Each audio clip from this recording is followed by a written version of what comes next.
gérer la forme que tu veux. On fait ça sur les dessus évidemment, c'est mieux, c'est plus pratique, tu vois. Mais voilà, on essaie de faire quelque chose de symétrique et comme d'hab, je vais avoir l'impression de ne pas faire quelque chose de symétrique puisque ben, ma source de lumière est que d'un côté et pas de l'autre, donc les contrastes c'est pas pareil. Et je vais faire exactement la même chose avec mon pinceau estompeur un peu plus petit et une couleur plus foncée, mais un peu plus ciblée. Je vais un peu moins envahir ma paupière, on va dire, et je vais faire ça un peu plus ciblé. Et au feeling, encore une fois, je commence à dessiner ma forme. Je prends pas trop de matière, je préfère y aller petit à petit. Je mets ça en coin externe et voilà quoi. Et directement ça crée un ombrage de ouf. Je sais pas si c'est clair mes explications, mais je pense pas, mais on est là pour le chuchotement, tu vois. Donc là je suis contente de te faire voir le résultat. Et là tu vas voir, je vais faire une bêtise. Tu vas voir, je vais faire une bêtise, même moi encore je fais des bêtises. Mais c'est pas grave. Quand on fait une bêtise, c'est pas grave. Je l'ai laissé exprès pour que tu vois comment rattraper tout ça. Donc là, je refais la même chose, bam. Et en fait, je vais faire une tâche. Je vais monter trop haut. Là, je suis pas contente. J'ai fait une bêtise. Et du coup, je vais devoir voir comment rattraper tout ça. Il n'y a rien de grave en fait. Tout le fait d'avoir mis l'autre couleur juste en dessous. On me le demande tout le temps, hein, les dégradés, tout ça. Mais là, j'ai laissé en mode sans trop de montage, ni rien, juste pour que tu vois exactement comment je fais. Et je viens tout réestomper. Je viens tout reflouter pour déjà enlever la bêtise et pour que ce soit plus harmonieux. Ensuite, je te fais voir que j'ai un haut parce qu'on aurait pu croire que j'étais toute nue. Mais c'est faux, hein. C'est faux. Du coup, je me suis dit, let's go faire voir ça parce qu'il y a toujours des gens un peu tordus. Là, on prend un petit verre noir avec le plus petit pinceau et je viens créer comme une sorte de liner. Genre vraiment au feeling, je sais pas. Genre vraiment comme une sorte de liner en floutant un petit peu. Je commence en ras de cils extérieur et je prolonge en fait tout simplement et je connecte en dessous au niveau de mon ras de cils. Et je fais ça des deux côtés, je sais pas si tu vois, mais ça se fait genre tout naturellement. Je fais juste la continuité de mon œil et bam. Là c'est encore un peu grossi, il faut croire au processus. Et là je reprends mon pinceau estompeur et je restompe le tout pour que ce soit plus harmonieux, plus flouté, tout ça. Et pour que ça soit trop mimes. Et genre en 3 coups de pinceau, on a déjà une belle forme de make-up. Mais attends, c'est la suite qui va tout faire. Vraiment, c'est la suite qui fait tout. Là, j'essaie de faire les deux yeux pareils, mais j'ai pas les deux yeux pareils, j'ai pas la même structure. On se rapproche un petit peu. Et là, je prends mon pinceau plat. Et là, tu prends ton meilleur fard à paupières pailleté. Et maman, regarde comment ça fait tout. C'est que grâce à ce fard, c'est ce fard qui donne la touche finale du make-up. Regarde-moi comment c'est incroyable. C'est juste beaucoup trop beau. Et c'est pour ça que je t'ai dit, prends les palettes Beauty Bay. C'est pas très cher, c'est top quali. Et il y a des fards à paillettes incroyables. Et directement ça, rend ton make-up genre on flic. Et trop beau.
cernes et c'est vraiment important.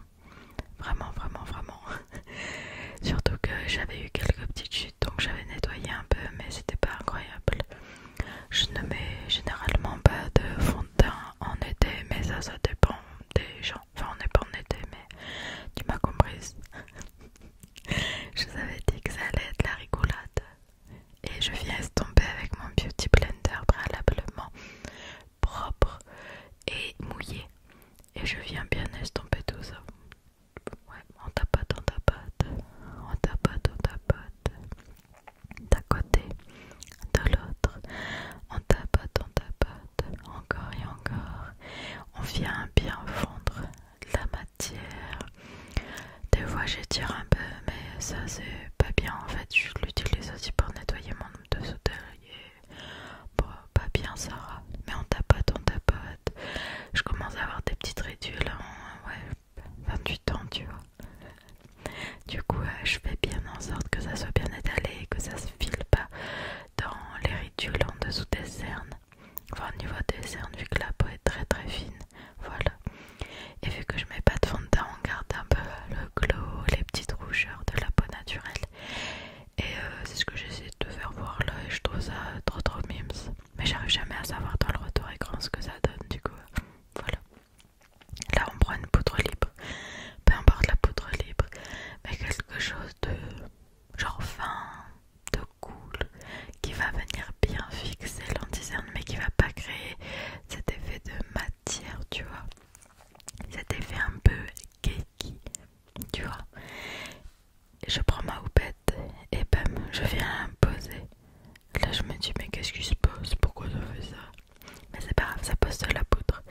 Je viens poser bien à plat pour bien fixer, pas les ridules, bien fixer l'anti-cerne sans les ridules, tu vois. Hop, et ça se voit directement, ça enlève tout l'effet brillant. Et je fais ça sur tous les deux yeux. Et après, je vais venir en mettre un tout petit peu ailleurs, genre avec ce qui me reste. J'en mets pas énormément. Clairement, genre j'aime pas trop ça vu que j'ai la peau à tendance sèche. Je trouve que ça fait pas très beau. Je sécurise les ailes du nez, vite fait le nez, le front, le menton, un tout petit peu sur le reste des joues, mais vraiment avec ce qui me reste. Là, on fait des réserves pour plus tard. Bah ouais, la base dans les cheveux, sur le haut noir, on connaît. Les réserves, les réserves. Je prends un gros pinceau et j'enlève tout l'excédent de poudre qui m'embête un petit peu, qui peut me gêner. Et là, j'hésite pas à toucher. Je fais vraiment au ressenti sur la peau. Et si je sens que c'est sec, c'est que c'est ok. Ensuite, je me rends compte que j'avais oublié le blush, mais c'est pas grave, j'utilise souvent ce petit fard comme blush. Faut juste faire attention parce que c'est très pigmenté, mais regarde-moi cette couleur incroyable. Toujours chez Beauty Bay, Palette au Coralie, regarde ça. Et avec le blush, j'adore monter sur les tempes. Je trouve ça juste trop trop beau. C'est vraiment le truc qui fait effet bonne mine, donc je vais te faire voir après. Un petit effet bonne mine, petit effet liftant. Là, je vais pas du tout utiliser de contour, rien du tout. J'avais pas envie, tout simplement. Mais le blush fait tout. Bam, on dirait que j'en ai mis énormément de ce côté, mais non, t'inquiète, t'inquiète, fais confiance. Et là, l'highlighter, et j'hésite pas, encore une fois. Bam, c'est beau, ça brille. De mille feux, ça soit pas de ce côté, ça soit d'ici. On adore, trop beau. Plein de paillettes, j'en mets l'arc de Cupidon, le bout du nez. Là je me dis on a pas assez, là tout d'un coup c'était archi brillant. J'ai fait oh, qu'est-ce qui se passe? J'hésite pas à en remettre. Je fais pareil avec mon petit pinceau plat dans mon coin interne de l'œil pour redonner juste un tout petit peu de lumière, tu vois. Hop, ça finalise un petit peu le look, ça redonne juste un petit peu de lumière. Et je trouve ça juste trop mimes. Après le fard était déjà lumineux, mais s'il y a toujours plus de lumière, on adore.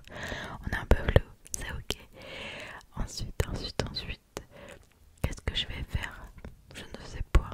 Ah, les sourcils. Parfois j'oublie mes sourcils, sacrilège. Je vais les brosser vite fait. Je pourrais les laisser comme ça en vrai. En vrai, ça me dérange pas de les laisser comme ça. Il y en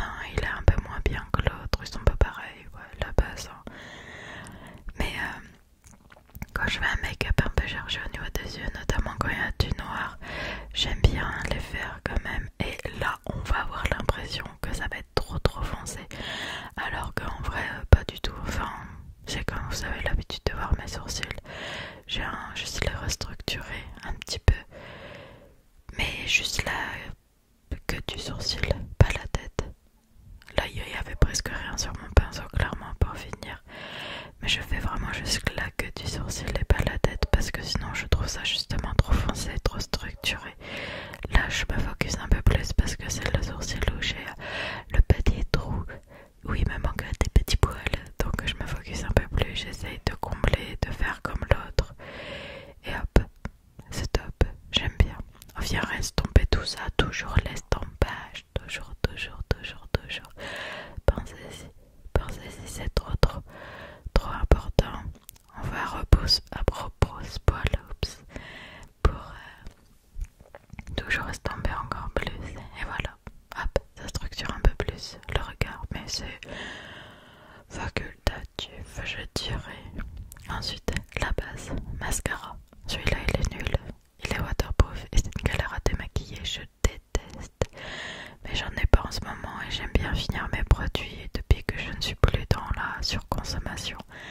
Donc bah écoutez, on met celui-là et on va galérer à le démaquiller ce soir. C'est pas grave. Et ça va finaliser le look. Genre ça donne ce petit côté un peu plus dark. Trop mimes et qui va permettre d'ouvrir un peu plus le regard, tout simplement. On n'hésite pas, on en met des couches, on essaye de pas faire de tête bizarre quand on met du mascara. Croyez-moi, j'étais en mode Sarah, ne fais pas de tête bizarre, tu es filmée. Puis voilà, on fait ça sur un œil, on met des couches, ouais, on met des couches. Je vous ai dit, il est un peu nulos. Du coup, on met des couches, on est obligé d'en mettre plein pour que ça se voit bien. Il est genre tout écos. Mais il est pas sec, mais genre, je sais pas, la formule fait qu'on a l'impression qu'il est. Bon, ça change tout quand même. Ça fait une belle courbure, mais c'est un peu chiant. Et on fait la même de l'autre côté. Et regardez, mon petit morceau d'oreille décollé qui sort. C'est trop le temps. Là, je m'en rends compte. En plus, je me rends compte que je suis en train de me tuer mes cervicales. J'étais pas blessée aux cervicales il y a genre pas longtemps. Tu m'étonnes vu les positions que je prends quand je me maquille. Et là, j'étais toujours focus à pas faire de tête bizarre. À pas genre ouvrir la bouche pendant que je mets mon mascara. Mais vas-y, c'est hyper dur. On sait les filles, ou les gars aussi, c'est possible. Est-ce que vous mettez du mascara? Je trouve ça canon parfois, genre dans les films et les séries, il y a beaucoup d'hommes qui mettent genre juste un peu de crayon noir ou juste un tout petit peu de mascara, genre c'est beau. Johnny Depp, oh. Je m'égare là tout de suite. Du coup, bah, on continue de mettre des couches. Je vous avais dit, ce montage n'allait pas avoir trop de montage, mais comme ça en même temps vous voyez genre la durée réelle du temps pour me maquiller et c'est un petit make-up sophistiqué quand même mais très simple pour moi. J'arrive pas à le fermer, c'est chiant, je vous ai dit, je l'aime pas. Et là, les lèvres, il va falloir faire confiance au processus, j'ai pas assez de mains pour tout faire voir. Mais en gros c'est deux crayons à lèvres plus un gloss que je mets, mais on peut utiliser des trucs. J'enlève le surplus de labello et là vous allez pas me croire, mais j'utilise un crayon à sourcils qui est trop nul pour les sourcils parce qu'il est trop gras, trop marron, chaud. Et là on fait ça.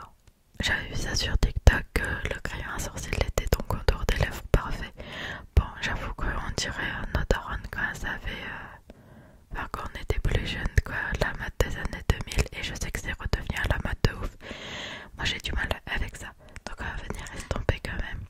Là je prends un crayon beige et je vais casser la mine. Là je suis pas contente, vraiment pas contente. Je vous avais dit que j'allais être pas contente. Et je viens estomper tout ça, ça va créer un dégradé, j'hésite